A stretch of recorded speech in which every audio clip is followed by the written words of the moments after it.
Jeff loved babies, but pregnancy seemed to really freak him out. And no one was quite as surprised as we were to find out that we were pregnant just months before graduation. And my son ended up being born in October of my next to last semester.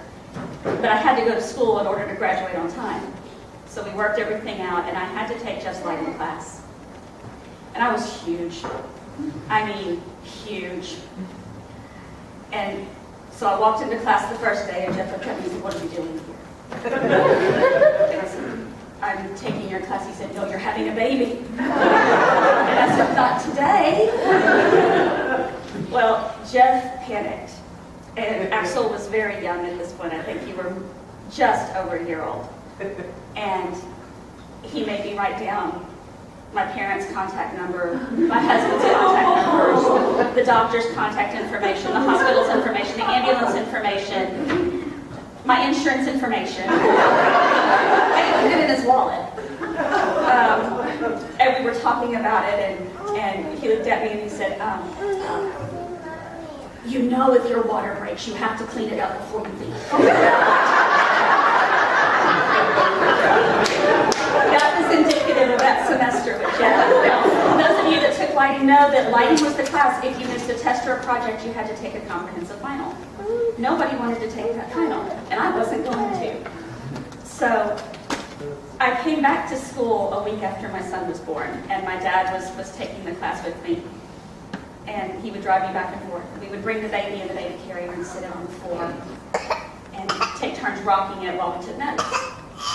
And Jeff would be, teaching along, blah, blah, blah, and all of a sudden he would stop and he would say, "Wait, I have to see the baby."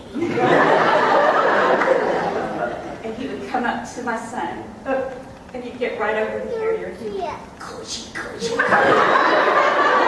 you're going to be a man in the world." There are so many other stories, but our time is very, very short. But I asked him one day after my son was born, I said, "Jeff, how am I going to do this?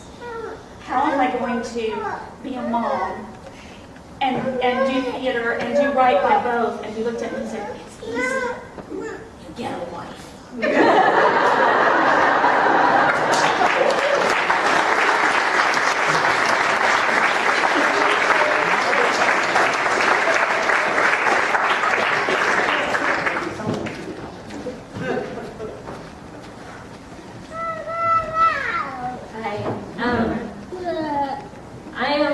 I know a few of you in here, and I'm coming from the other side. I'm like, Jeff, this is going to be really hard.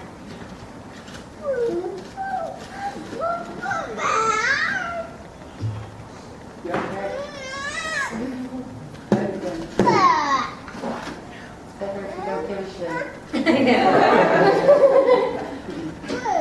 I've been preparing for like an hour here. Okay. Anyway. My daughter and I moved in behind Donna Ray and Jeff, and she wasn't even one yet. We moved into their garage apartment, and Axel, I guess maybe was one or almost one. And I have a pretty bad memory, so my stories aren't very clear, but I have so many feelings. And the few things I do remember are how incredibly weird I thought this family was, that I was losing my mind, and how incredibly normal I thought I was.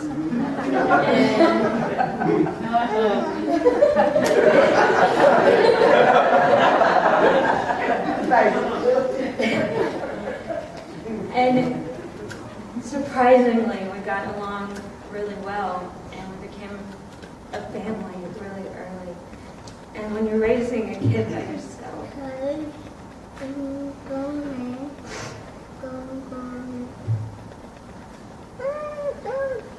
it means so much to have a man that loves your kids so much and that loves you so much. And that's the feeling I have for Jeff, is that I know how much he loved me and how much he loved Lily and you guys, of course.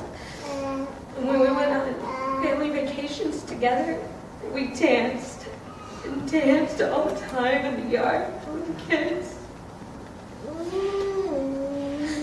It only took like a day. I didn't care how weird they were. I was so excited.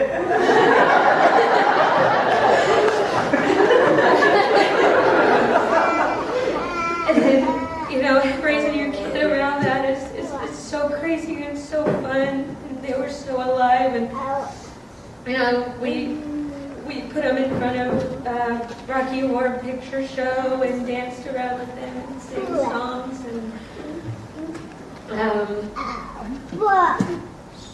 man, I'm kind of forgetting everything that I was going to say.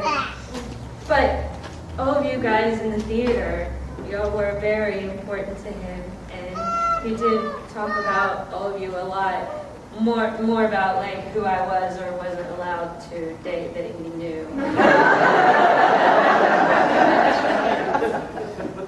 And anyway, I just wanted to, I said to Donna Ray the other day that she was a good wife and that she was a stand by your man kind of wife.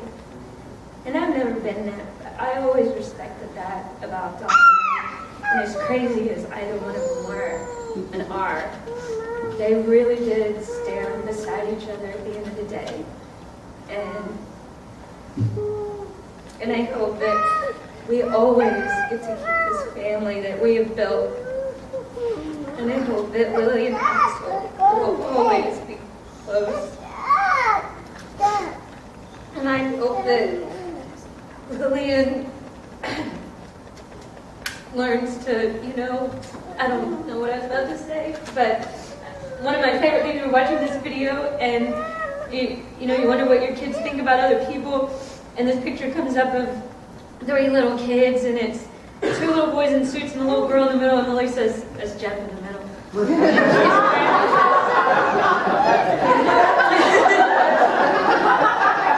And I just love it that that's normal for her, and that that's part of her life, and that he's part of our normal, because it's so much cooler and so special. And I love you guys, and thank you so much for allowing us into your family.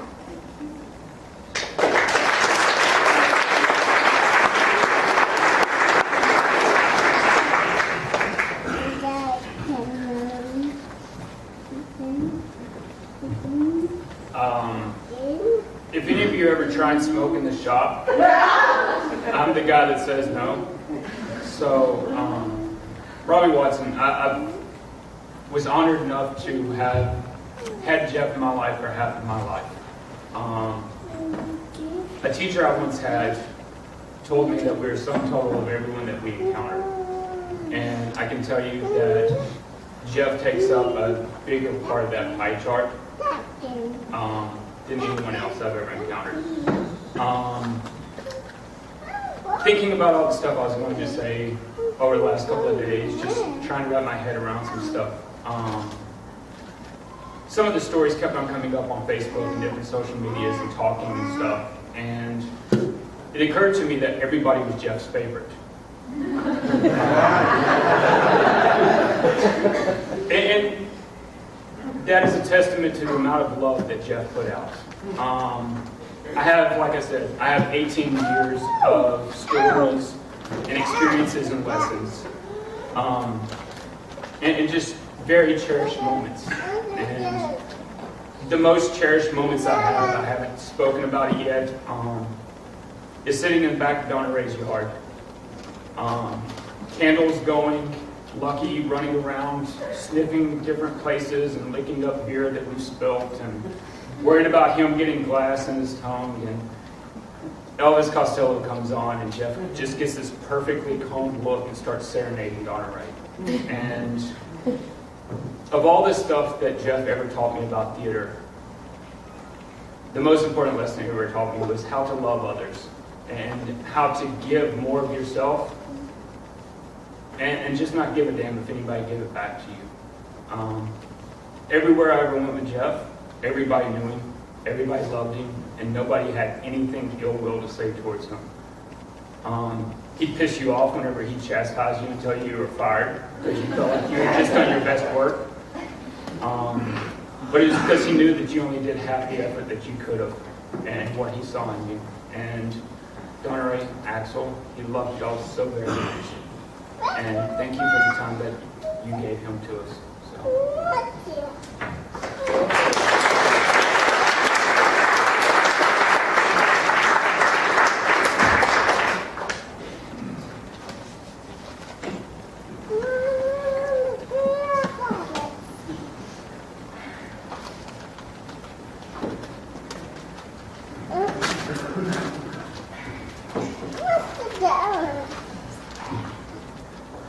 Fly. That's the first thing Jeff ever said to me. Fly. A boy. I think that's your name. A boy. Boy. Jeff. Boy. Me and Jeff got along most of the time like water and oil. While him and Chrissy worked really well together, we always clashed of minds constantly on everything. He would say something and I would think something different, or I would say something, he would think something different. And it's always late until you realize that the important things, and I realized that it's because we are so much alike. Like, we always thought we had a better way to do it, and generally we were wrong. He'd always told me the story of the squeaky wheel that scared him when he was going to school, how every time he was somewhere alone, somebody would push this cart in and there's the squeaky wheel. And no matter how much you oiled it, it would squeak. And one day he told me, he says, "Fly, you're that squeaky wheel." And I said, "Well, I'm working on that, Jeff." And he goes, "Don't. You don't ever hear me talking about the 3 good wheels." He said, "People remember the squeaky wheel." And I think in the end, Jeff is that squeaky wheel to me. Like, out of all the things, like, we may not have saw eye to eye about everything, but we believed the same things. And he probably taught me more about how to go about making it in life than he ever could have taught me about theater. And I am where I am because of him. I know I was talking to him one day about whether I wanted to stay with Sherry, who's now my wife, and he says, "Does she do anything for you?" And I said, he goes, "No, not. He says, laundry, cooking, those kind of things." And I said, "Yes, Jeff." He goes, "She's a keeper. You're never going to find a woman that does all those things for you if you don't do anything. So keep her." And I did. And somehow, whether I thought his advice was good or not, somehow I always ended up following it one way or another. And I